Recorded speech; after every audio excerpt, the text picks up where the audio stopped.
जय हिंद साथियों, स्वागत है आपका भारतीय लर्निंग प्लेटफॉर्म पे। कैसे आप लोग? आइए, किसी ने क्या खूब कहा है कि रख हौसला वो मंजर भी आएगा। रख हौसला वो मंजर भी आएगा, प्यासे के पास चलकर खुद समंदर भी आएगा। और हौसला मत खो ऐ मंजिल के मुसाफिर, मंजिल में मिलेगी और मिलने का मजा भी आएगा। आइए, इसी उम्मीद और जुनून के साथ आइए आज हम इस टॉपिक को फिनिश करेंगे। याद रखिए, विलोपन विधि। विलोपन विधि आपको पता होगा कि क्लास 10 के जितने भी बिहार बोर्ड हो, यूपी बोर्ड हो, यानी कि अन्य सीबीएसई बोर्ड हो, जितने भी बोर्ड के छात्र है, इसे विलोपन विधि पढ़ना ही होता है। क्लास 10th में इस विधि से लघु उत्तरीय शॉर्ट टाइप यानी कि दीर्घ उत्तरीय लॉन्ग टाइप में क्वेश्चन कभी ना कभी पूछ लिया जाता है, हर साल पूछता है। आइए, इसलिए यहाँ पर हम लेकर आ गए विलोपन विधि, यानी कि इसको हम आसान से आसान भाषा में हम समझ रहे हैं, तोड़ तोड़ करके ट्रिक के द्वारा विलोपन विधि का आज के क्लास में फिनिश करेंगे। देखिए, यहाँ पे लिखा हुआ है कि दिए गए क्वेश्चनों का विलोपन विधि द्वारा एक्स और वाई का मान निकालना है। दिए गए क्वेश्चन का एक्स और वाई का मान निकालना है, किस विधि द्वारा? विलोपन। विलोपन यानी कि एलिमिनेशन मेथड, लुप्तीकरण विधि। याद रखिए, चलिए शुरू करते हैं कि इसको हम एक्स और वाई का मान विलोपन विधि से कैसे निकाल सकते हैं। देखिए, सबसे पहले जो क्वेश्चन दिया हुआ होता है, सबसे पहले जो क्वेश्चन दिया हुआ होता है उसको मान लिया जाता है। मानिए, ये जो क्वेश्चन दिया हुआ है, ये तो समीकरण दिया नहीं है, इक्वेशन दिया नहीं है, इसलिए सबसे पहले हमको मानना पड़ेगा कि समीकरण फर्स्ट, समीकरण सेकंड। तो सर चलिए, अगर इंग्लिश में पढ़ रहे हैं तो लेट लिखिएगा, हिंदी में लिख रहे हैं तो लिखना पड़ेगा माना कि 2x और प्लस में 3y बराबर में 19। इसको समीकरण एक मान लीजिए, ठीक है। अच्छा, मानिए आप ही समीकरण जब इसको एक माने तो दूसरा क्या हो जाएगा? समीकरण 2, ठीक है। 3x माइनस वाई बराबर 1, समीकरण 2 हो गया।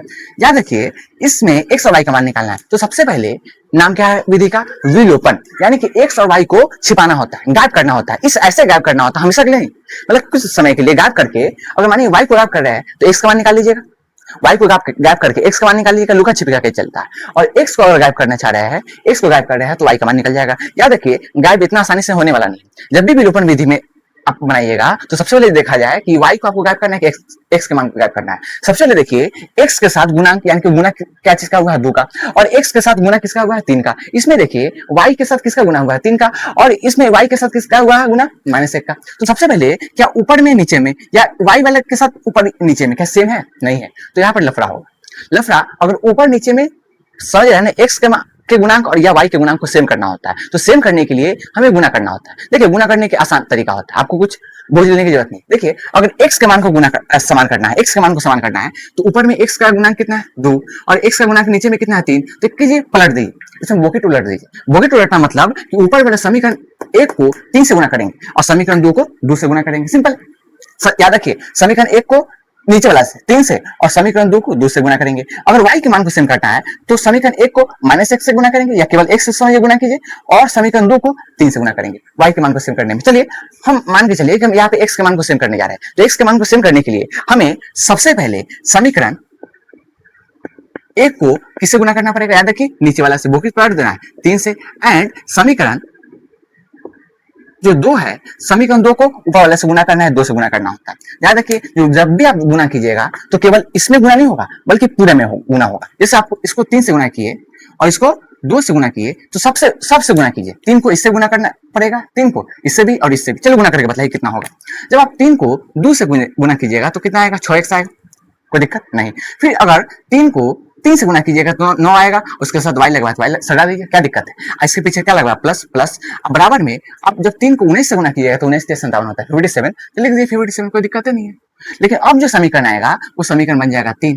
क्यों समीकरण 3 बन गया? क्योंकि नया समीकरण, कोई दिक्कत नहीं। अब जब समीकरण 2 को जब 2 से गुना कीजिएगा तो गुना कीजिए, 3 दूनी 6x आ गया।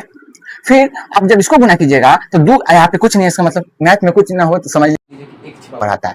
तो 2 के साथ 1 गुना कीजिएगा तो 2 एकम, याद रखिए आप बीच में क्या लगा था? माइनस, इसलिए माइनस लगा दीजिए। अब बराबर में 2 एकम 2, समीकरण कितना हो?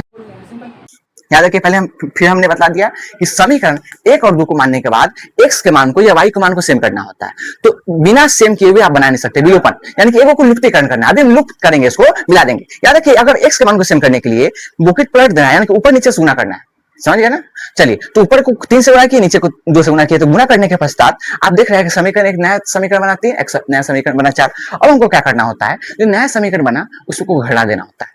समीकरण 3 और 4 को घटाना होता है। क्यों? क्योंकि आपको x के मान को सेम किया ना, तो उसको गायब तो करना है। भूल गए क्या अपने लक्ष्य को भूलना नहीं, बल्कि x के मान को गायब करना है। तो गायब करने के लिए हमें करना पड़ेगा माइनस, घटाना पड़ेगा। याद रखिए, यहाँ भी खेला होगा। खेला ये होगा कि अगर माइनस कीजिएगा तो जो साइन है ना, साइन वो बदल जाएगा। अगर प्लस है तो माइनस, माइनस है तो प्लस। याद रखिए, 6 में कुछ नहीं है मतलब प्लस है, तो इसको माइनस मान लीजिए।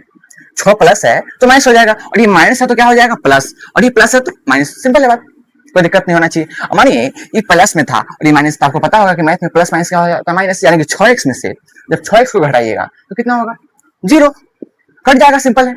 अब जब 9y और ये 2y, ये भी प्लस में ये भी प्लस में, तो प्लस प्लस प्लस हो जाता है, तो 9 2 11 y आ गया। अच्छा यहाँ पे है 57 और यहाँ पे कितना है 2, ये है माइनस और ये है प्लस, ये प्लस है ये माइनस, तो प्लस माइनस क्या हो जाएगा, तो प्लस माइनस होता है माइनस, यानी कि जब 57 में 2 घटाएगा तो 55 आ गया, कोई दिक्कत नहीं होना चाहिए।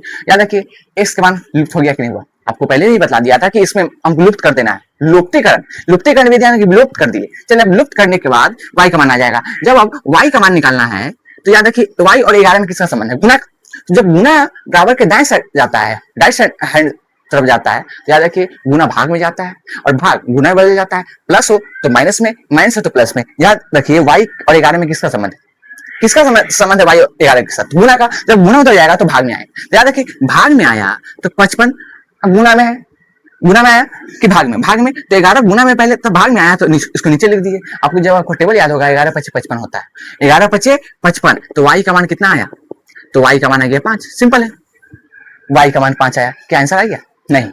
यहाँ तक कोई समझने में दिक्कत है, नहीं, उम्मीद करता हूँ समझने में दिक्कत नहीं हो। अब देखिए y का मान तो आ गया, लेकिन x का मान तो अभी भी गायब है, x का मान भी तो निकालना है। अगर ऐसे बनाइएगा तो एग्जामिनर जो है 1 नंबर देगा, अगर 2 नंबर का क्वेश्चन है तो 1 नंबर देगा, क्योंकि आपने केवल आधा अधूरा काम पे छोड़ दिया। याद रखिए आधा अधूरा काम बहुत खतरनाक होता है, समझ गया ना, आपने सुना भी होगा कि अधूरा ज्ञान बहुत खतरनाक होता है। चलिए अब x का मान निकालने के लिए करना क्या है, y का मान आ गया ना, अब बेफिक्र रहिए y के मान को या तो समीकरण 1 में रख दीजिए, ठीक है, या 2 में या 3 में या 4 में, अपने जरूरत के हिसाब से, अपने बनाने के हिसाब से जो सरल लगे उसको समीकरण 1 या 2 या 3 या 4 में पुट कर देना होता है। चलिए हम क्या करेंगे, y के मान को समीकरण 1 में पुट कर देंगे, तो लिखेंगे y के मान को समीकरण 1 में रखने पर, सिंपल है। तो y के मान को जब समीकरण 1 में रखिएगा तो अक्सर बच्चा गलती करता है, अक्सर बच्चा ये गलती करता है। देखिए समीकरण पहले 1 को उतार लीजिए, क्या समीकरण 1 है, तो 2x प्लस में 3y, अब बराबर में कितना हो गया 19 हो गया।